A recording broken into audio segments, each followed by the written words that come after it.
Here are 5 things you should know about the 2018 International Labour Conference Committee on Violence and Harassment in the World of Work.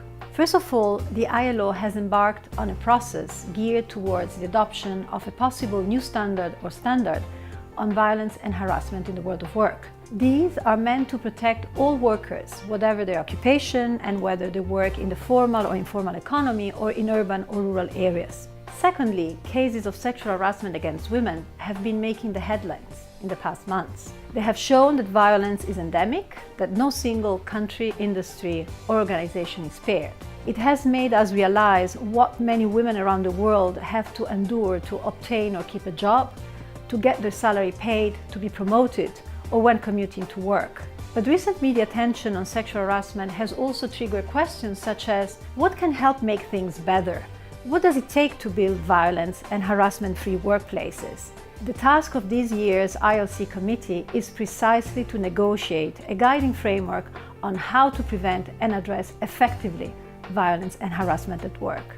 Third of all, why is it important to prevent and eliminate violence and harassment in the world of work?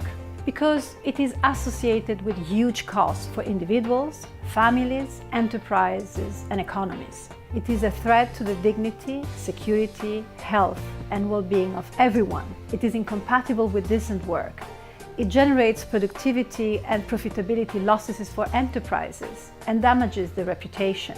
It may discourage members of certain groups to enter and remain in the labor force or to engage in non-traditional occupations that may pay better.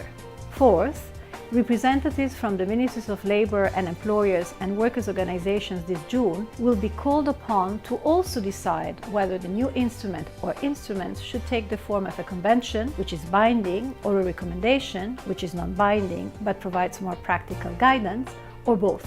The first discussion will be followed by a second and last discussion by the International Labour Conference in 2019, which would hopefully result in a new instrument or instruments.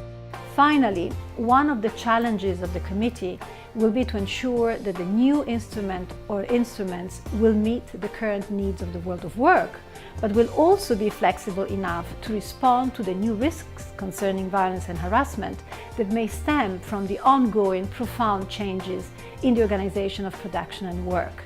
This is timely and groundbreaking. Never before has the ILO or any other international organization adopted a norm on violence and harassment in the world of work.